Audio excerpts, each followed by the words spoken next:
তোমরা তো জানো না কখন তোমরা মরবা। শোনো, তুমি অপরাধ করিও যদি তোমার মনে হয় আল্লাহ তোমাকে দেখে না, তখন করিও। তুমি অপরাধ করিও যদি তোমার মনে হয় আল্লাহ তোমাকে জিজ্ঞেস করবে না, তুমি নিশ্চিত বেঁচে যাবা। তুমি অপরাধ করিও যদি তোমার মনে হয় যে আল্লাহ তোমার জন্য জাহান্নাম নির্ধারণ করবে, আর তুমি আল্লাহকে বলবা আল্লাহ আপনি বললেই হবে না আমি জাহান্নামে যাব। যদি এই ক্ষমতার অধিকারী হও তাহলে তুমি অপরাধ করিও।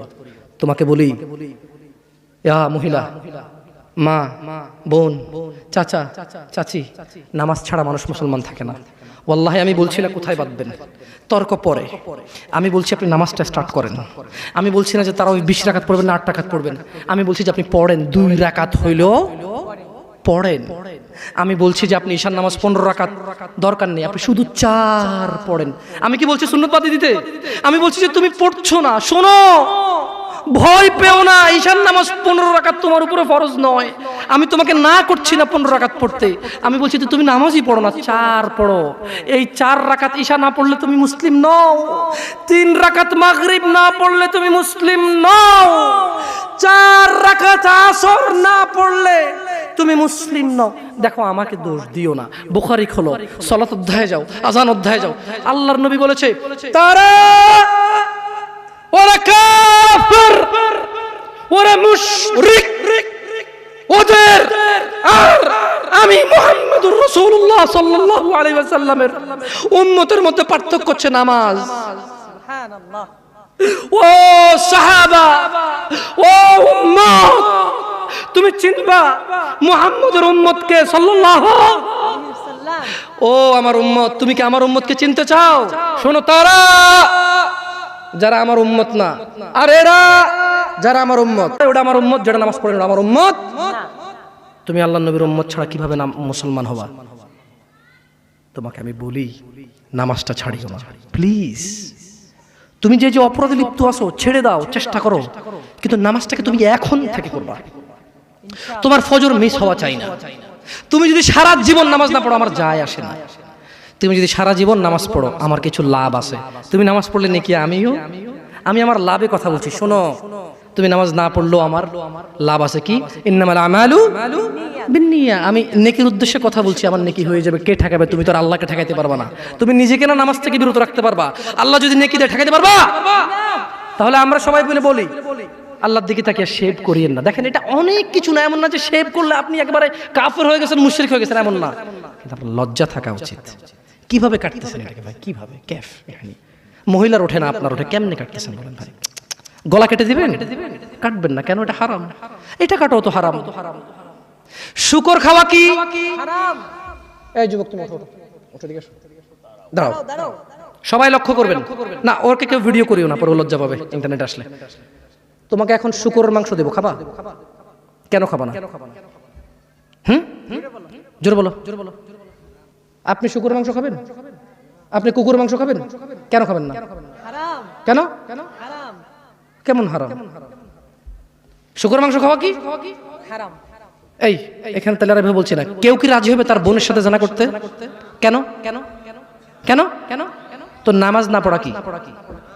শুকরের মাংস খাচ্ছ না হারাম দেখে নামাজ ছেড়ে দিচ্ছ, তো সেটা তো হারাম। তার মানে তোমার যদি স্বাদ লাগতো আর তোমার বাপ মা যদি শুকরের মাংস খাইতো, তুমিও খাইতা, হারাম আর বাস্তা। ঠিক। তোমার বাপ নামাজ পড়ে না যুবক, তাই তুমি নামাজ পড়ো না। তোমার বাপে ভাত খায় তাই তুমি ভাত খাও। পাকিস্তানের রুটি খায় তাই ওরা রুটি খায়। চাইনিজরা এইভাবে লাঠি দিয়ে খায়, ওরা লাঠি দিয়ে খায়। শোনো, তুমি বলতে চাচ্ছ তুমি শুকর খাও না কারণ এটা হারাম, তুমি মিথ্যু। তুমি একটা চরম মিথ্যাবাদী, ধোঁকাবাজ। ঠিক। তুমি বলছো তুমি শুকর খাও না, এটা হারাম না? তাহলে তুমি নামাজ না পড়াও তো হারাম, তাই তুমি কেমনে ছেড়ে দিচ্ছ? এই যুবক, তোমাকে যদি বলে ন্যাংটা হয়ে হাঁটো, হাঁটবা? কেন? ন্যাংটা হয়ে কেন হাঁটবা না? কি নোংরা কাজ? তো নামাজ পড়ো না, তোমার শরম লাগে না? শুকরের মদ কি রাস্তায় হেঁটে মদ খেতে পারবে? কার সাহস আছে? এখানে সাহসের অভাব নেই। বাপরে বাপ, এই কথা বলে আবার কারো সাহস জায়গায় দিতে চাই না। তবে অনেকেই চাইবে না। অনেকেই কেন? শরম। কেন? কারণ কেউ যদি রাস্তা দিয়ে হেঁটে হেঁটে মদ খায়, ওর সাথে কেউ মেয়ে বিয়ে দিবে? কেউ? আপনি রাজি হবেন রাস্তায় ভাবে মদের বটল নিয়ে হাতে হাতে মদ খায়, এর কাছে মেয়ে বিয়ে দিবেন? কেন? এটা নির্লজ্জ লোক, মদ হেঁটে হেঁটে খায় ওপেনে। এই ছেলেটাই কিন্তু ওপেনে নামাজ পড়ে না, আপনি মেয়ে বিয়ে দিচ্ছেন। ঠিক। আপনি নাকি ধার্মিক, হ্যাঁ চিটিং মেশি। ওয়াল্লাহি আমি আপনাকে বদনাম করতে আসিনি, কিন্তু আপনি মিথ্যুক, এটা বুঝে নেন। তো আচ্ছা, আপনাকে মিথ্যুক বলার পর আমার কতটুকু লাভ হলো? 2-4 লাখ টাকা যাবে, ঢুকেছে, ঠিক না? আমেরিকা থেকে আসতেছে। না, আমি আপনাকে মিথ্যুক বলে লাভ না, আমি আপনাকে মিথ্যুক বলতে আসি নাই। তবে আমি আপনাকে বলি, আল্লাহ ক্ষমাশীল, ক্ষমাকারী, ঠিক আছে? আপনি সত্য দাবিদার হবেন। একটা ছেলে প্রকাশ্যে মদ খেলে আপনি তার সাথে মেয়ে বিয়ে দেন না। একটা ছেলে প্রকাশ্যে নামাজ আদায় করে না। আল্লাহর কসম, এই পৃথিবীতে যত মদ আছে সবাই যদি একজনে খেয়ে ফেলে, সে কাফের হবে না। কি হবে না? কিন্তু এক ওয়াক্ত নামাজ ছেড়ে দিলে কাফের। ঠিক। আপনার কাছে মদ খাওয়াটা, আমি কি মদ খাওয়াকে ছোট করে দেখতেছি তার মানে না? এখন কিছু লোক বলে, জামশেদ ভাই বলছেন নামাজ না পড়া অনেক বড় অপরাধ, আর মদ খা তুই, পুরো পৃথিবীর সব খেলা কিছু। আমি মনে হয় এটা বলছি, ঠিক না?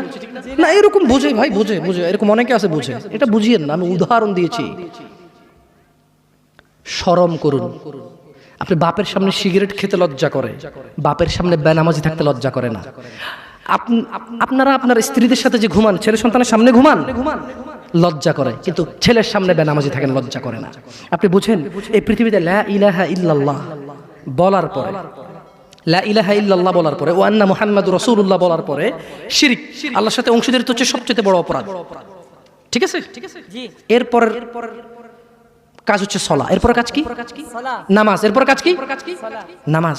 আপনি জানেন এই নামাজ না পড়লে মানুষ কাফের হয়ে যায়, অথচ মানুষ ন্যাংটা হয়ে হাঁটতে লজ্জা পায়, মানুষ প্রকাশ্যে মদ খেতে লজ্জা পায়, মানুষ প্রকাশ্যে দাঁড়িয়ে পেশাব করতে লজ্জা পায়, মানুষ প্রকাশ্যে প্রেমিকের সাথে কথা বলতে লজ্জা পায়, মানুষ বাপের সামনে সিগারেট খেতে লজ্জা পায়, মানুষ প্রকাশ্যে শুকরের মাংস খাবে না, মানুষ প্রকাশ্যে সিগারেট খায় না, মানুষ প্রকাশ্যে গাঁজা খায় না, মানুষ প্রকাশ্যে নাচে না, মহিলারা প্রকাশ্যে গোসল করতে লজ্জা পায়, পুরুষরা প্রকাশ্যে পায়খানা করতে লজ্জা পায়, কিন্তু কেউ এত জঘন্যতম অপরাধ যা না করলে কাফের হয়ে যায়।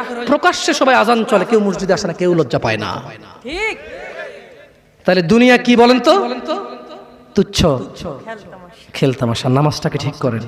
যদি আল্লাহ আমাকে বাঁচায় রাখে, আগামী বছর আনলে, আজকে পরিচয় দিয়ে গেলাম। কি দিয়ে গেলাম? আমার নাম জামশেদ মজুমদার, এতেই আমার চলে। কোনো আলেম মোল্লা মুন্সি তেমন কিছু না, কোন রকমে যা পারি তা বলি। যদি আপনাদের প্রয়োজন হয় ভবিষ্যতে ডাকবেন। আজকে আল্লাহ ভীতি নিয়ে কথা বলে গেছি, পরবর্তী সময় আসলে ইনশাআল্লাহ কোন আমাল করলে মানুষ জান্নাতে যাবেই যাবে, এটা নিয়ে কথা বলবো ইনশাআল্লাহ। আসসালামু আলাইকুম ওয়া রাহমাতুল্লাহি ওয়া বারাকাতুহু। আমি তো হারাম রিলেশন সম্পর্কে এগুলো বলা আছে অনেক। হারাম রিলেশন না, যারা প্রেম প্রীতি করে, এগুলো নিয়ে না। তাহলে একটা মানে পরকিয়া, আমাকে দেখেছি কই প্রশ্ন কোথায়? না, প্রশ্নটা লিখতে বলেছিলাম, তো লেখা হয়নি। পরকিয়া করতে। আচ্ছা, একটা প্রশ্ন করি আপনাদেরকে। প্রশ্নটা হচ্ছে, ঘুকে বিসমিল্লাহ বলে খেলে হারাম হালাল হবে? কে হাসতেছেন কেন? ঘু বিসমিল্লাহ বলে খেলে হারাম হবে না হালাল হবে?